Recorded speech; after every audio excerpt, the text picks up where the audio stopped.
Continuamos nuestra presentación sobre las demostraciones matemáticas introduciendo un nuevo método que se llama modus tollens. Modus tollens es una demostración alternativa a las implicaciones A implica B, en las que suponemos que B es falso y entonces demostramos que esto implica que A también es falso. Es decir,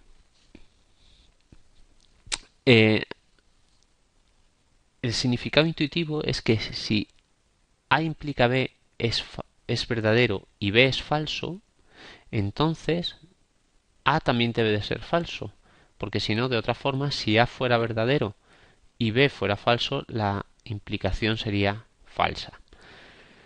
Entonces, lo que estamos diciendo es que para demostrar que A implica B es suficiente con demostrar que no B implica no A. Vamos a ver un ejemplo.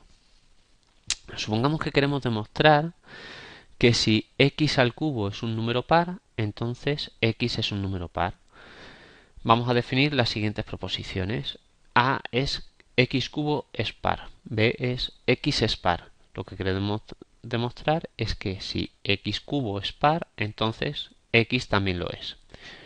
En vez de demostrar eso, lo que vamos a demostrar es que no B implica no A. Es decir, no B es lo contrario de B. O sea, en vez de que x es par, es que x es impar. Igual, no A es que x es impar. Entonces lo que queremos demostrar es que no B, es decir, si x es impar, entonces x cubo es impar. Pero esto es una demostración que ya hemos hecho en un ejemplo anterior. Por lo tanto, esto es cierto, es decir, no B implica no A, y por el tipo de demostración modus tollens, A implica B también es cierto. Es decir, si x al cubo es par, x también lo es. Vamos a ver otro ejemplo. Vamos a demostrar que si c es un número impar, entonces la ecuación n cuadrado más n menos c igual a 0 no tiene solución entera. Para demostrar esto, vamos a definir dos proposiciones. La primera, c es impar, que es lo que tenemos aquí en el condicional. El consecuente va a ser la proposición n cuadrado más n menos c igual a 0 no tiene solución entera. Y lo que queremos demostrar es que A implica B. En vez de demostrar esto, lo que vamos a demostrar es que no B implica no A. ¿Quién es no B? No B es lo contrario de esto. Es decir, que n cuadrado más n menos c tiene una solución entera. Y no A es lo contrario de A. Es decir, que C es par. Lo que queremos demostrar es que no B implica no A. Es decir, que si esto tiene una solución entera, entonces C es par. Bueno, pues vamos a asumir que n es una de las soluciones enteras de esta ecuación. Si n es par, entonces C es par. Vamos a demostrarlo. C, despejando de esta ecuación, resulta que es n cuadrado más n. Pero n cuadrado, n es par. Luego, n se tiene que poder escribir de la forma 2 por k. N es 2 por k. Y n cuadrado será 2 por k al cuadrado. Operando esto un poco, podemos reexpresarlo como 2 por otro número. Es decir, que c es un número par. Porque este número es entero. Supongamos que n es impar. Entonces, si n es impar, c es también par. Porque, vamos a ver, n es impar. Luego será 2k más 1. N cuadrado será 2k más 1 al cuadrado. De nuevo, operando esto un poco, llegamos a que es 2 por una expresión donde todos son números enteros y por lo tanto c es 2 por un número entero, con lo cual c es par. Es decir, tanto si n es par como si es impar, en cualquiera de los dos casos c es par. Por lo tanto, es cierto que no b implica no a. Esta demostración es correcta, con lo cual esta implicación es correcta, por lo tanto a implica b. Es decir, si c es impar, entonces no hay solución entera a esta ecuación. Vamos a ver una técnica diferente que se llama la reducción al absurdo. La reducción al absurdo, lo que empezamos suponiendo, yo quiero demostrar que A implica B. Bueno, entonces yo empiezo suponiendo que A no implica B, o que A y no B me dan un absurdo. Vamos a verlo a través de la tabla de verdad. Esta sería A y B, todas las posibles combinaciones. A implica B, A y no B, es decir, calculamos no B y calculamos A y no B. Quedaría esta tabla, que solamente es verdadera en este caso, en el que A es verdadero y B es falso. Y un absurdo es algo que siempre es falso. Igual que la tautología era una proposición que siempre era verdadera, un absurdo es una proposición que siempre es falsa. Entonces, por ejemplo, la proposición que siempre es falsa es que se cumple una determinada propiedad y su contraria. Entonces, eso es imposible. Entonces, siempre es falso. Y ahora calculamos la implicación de A y no B sobre P y no P. Y tenemos este resultado. Y como vemos, esta columna y esta otra columna son idénticas, con lo cual basta con demostrar que si yo partiendo de A y no B llego a un absurdo, entonces A implica B es verdadera. Vamos a verlo a través de un ejemplo. Vamos a demostrar que raíz de 2 es irracional, es decir, que no puedo expresarlo como fracción de dos números enteros. Para demostrar esto, aunque no está puesto de la forma A implica B, lo podemos poner de la siguiente forma. A sería la proposición dado todos los hechos que sabemos sobre números. Y B sería raíz de 2 es irracional. Es decir, que si todos los hechos que conocemos sobre números son ciertos, entonces raíz de 2 es irracional. Vamos a suponer que no. Vamos a suponer que raíz de 2 es racional. Esto es no B.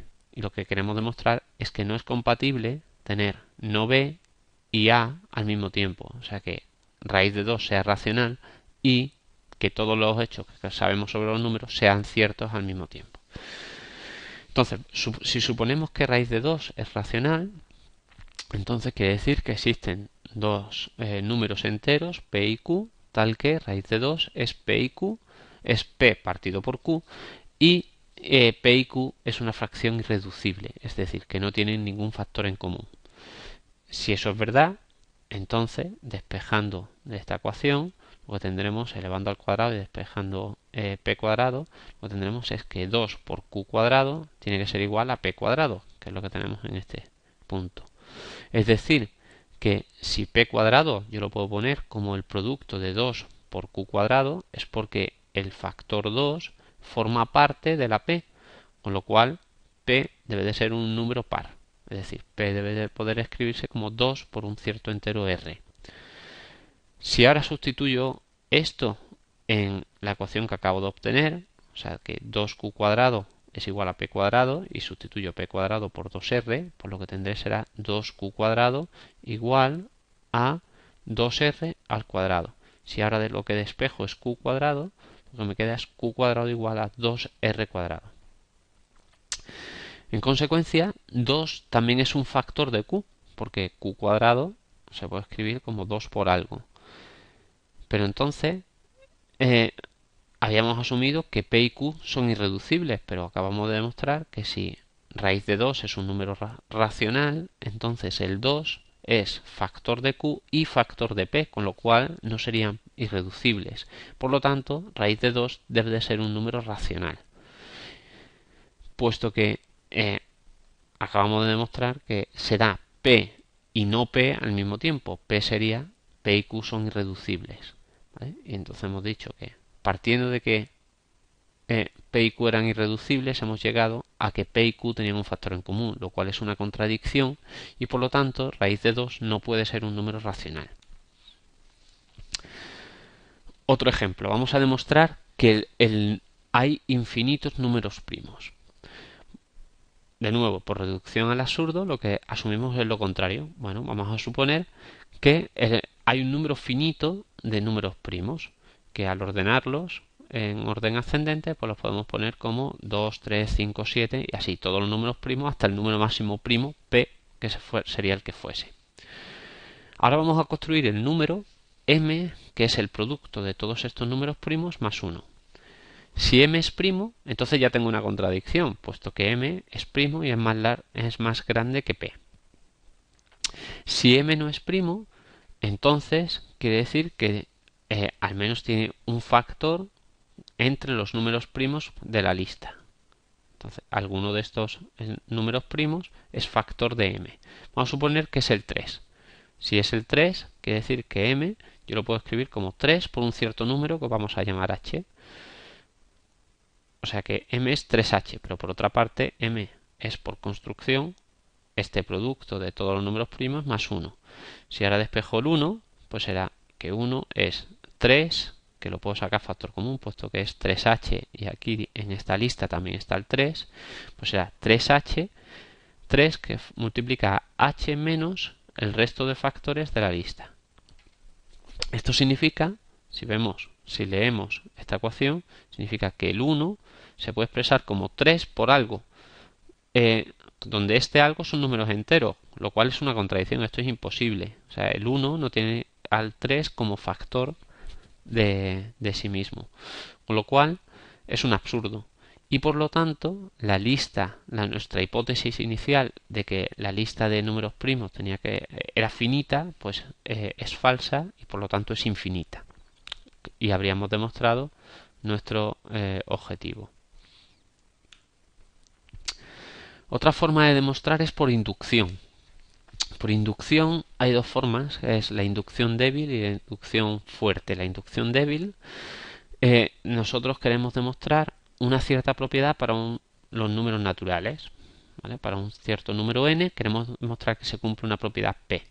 Entonces lo que vamos a demostrar es que para un cierto k menor que n, esa propiedad se cumple. Y luego demostraremos que si la propiedad se cumple para n-1, entonces también se cumple para n. Por ejemplo, supongamos que queremos demostrar que la suma de todos los números naturales de entre 1 y n es n por n más 1 partido por 2. Y a ese número, a esa suma, valor de esa suma, lo vamos a llamar s sub n. Entonces, por inducción débil, lo que vamos a comprobar es que esa afirmación, esa propiedad se cumple para un cierto número menor que n. Entonces vamos a demostrarlo para 1. Para 1 esta suma es trivial, vale 1. Y según la fórmula, pues tiene que valer 1 que multiplica a 1 más 1, que es 2, partido por 2. Pero esto vale 1 y efectivamente esta fracción vale lo mismo que la suma de todos los valores desde 1 hasta 1. Muy bien, es cierta para S1. Esto es lo que se llama el caso base. Es cierta para un caso base. Ahora vamos a demostrar que es cierta para para cualquier número n. Para ello supongamos que es cierta para n-1. Entonces vamos a suponer que esta suma que tenemos aquí es cierta. O sea, esta afirmación de que esta suma vale esto es cierto para n-1. Entonces lo que tenemos que demostrar es que si esto es verdad, para n también es verdad. Entonces lo que queremos demostrar es que esto es cierto también. Pero la suma de los números naturales de 1 a n la puedo componer como la suma de los números naturales de 1 a n-1 más el término que me falta de este sumatorio, que es el n. Entonces esto sería, como hemos asumido que para n-1 es cierto, pues esta suma valdría n-1 por n partido por 2. n-1 por n partido por 2. Más el n. Ahora saco factor común n. Me quedaría n-1 medios más 1. Y dejando esto como una única fracción, nos queda que es n por n más 1 partido por 2. Que es precisamente lo que queríamos demostrar. Con lo cual, esta técnica lo que utiliza es demostramos que es cierto para un caso base. Supongamos que es cierto para n-1 y ahora intento demostrar que es cierto para n. Esto es lo que se llama inducción débil. La inducción fuerte, la diferencia con el anterior, es que la suposición de que es cierto para n-1 se hace extensiva a todos los números anteriores hasta el k. Entonces, que yo he demostrado que para k es cierto, asumo que es cierto para k más 1, k más 2, k más 3, así hasta n-1, y entonces con todas estas suposiciones tengo que demostrar que la propiedad es cierta también para n. Entonces, supongamos que la propiedad es cierta para 2. Entonces, vamos a utilizar esta técnica para demostrar el teorema fundamental de la aritmética, que lo que nos dice es que para todos los números naturales mayores que 1, o es primo o es el producto de números primos. Se puede descomponer como producto de números primos. Esta propiedad es cierta para 2, o sea, 2 es ciertamente un número primo. Ahora, vamos a suponer que la propiedad es cierta para todos los números 2, 3, 4 hasta n-1. ¿Qué pasa con el n? Si el n es primo, entonces ya he demostrado que la propiedad es cierta, porque eso es lo que me está diciendo aquí. Para todos los números naturales, o es primo o es el producto de números primos. O es primo, pues ya está, es primo. Ahora, supongamos que no es primo. Si no es primo, entonces tengo que demostrar que es el producto de números primos. Ahora, si no es primo, es porque se puede escribir como el producto de varios números entre 2 y n-1, entre los números anteriores a él. Pero para cada uno de esos factores que yo utilice para descomponer este número n en producto de otros números, para cada uno de esos números, ese número lo puedo descomponer como producto de números primos, puesto que he supuesto, por la inducción fuerte, que esta propiedad es cierta para todos esos números. Entonces, yo ahora, cada factor que está participando en n, yo lo puedo poner como producto de números primos, y el producto de números primos es lo puedo volver a expresar como otro producto de números primos diferentes en el que ajuste las potencias de cada uno de los primos correspondientes. Con lo cual, si la propiedad es cierta para todos los números anteriores a n, entonces la propiedad es cierta también para n. Y habré demostrado el teorema fundamental de la aritmética. Otra técnica para realizar demostraciones matemáticas es lo que se llama distinción de casos. La distinción de casos, para cada uno de los casos que tengamos en nuestra demostración, vamos a seguir una estrategia diferente. Por ejemplo, vamos a demostrar la desigualdad triangular. Lo que dice la desigualdad triangular es que para cualquier número real, pareja de números reales, el módulo de a más b es menor o igual que el módulo de a más el módulo de b. Bueno, el valor absoluto o el módulo de un número se define como ese número si el número es mayor o igual que 0 o como menos ese número si el número es menor que 0. Entonces vamos a distinguir dos casos. El caso en el que a más b, que era lo que estaba dentro del valor absoluto, es mayor o igual que 0, y el caso en el que a más b es menor que 0. Si a más b es mayor o igual que 0, lo que tenemos que demostrar es que a más b, puesto que el valor absoluto de un número positivo es ese mismo número, pues a más b es menor o igual que el módulo de a más el módulo de b. Eso es lo que tenemos aquí. Para todos los números reales es obvio que ese número es menor o igual que su valor absoluto. Entonces, en particular para los números a y b, pues también se cumple. Y ahora, a más b, si a es menor que el valor absoluto de a y b es menor que el valor absoluto de b, pues la suma de los dos tiene que ser menor o igual que la suma de los dos valores absolutos.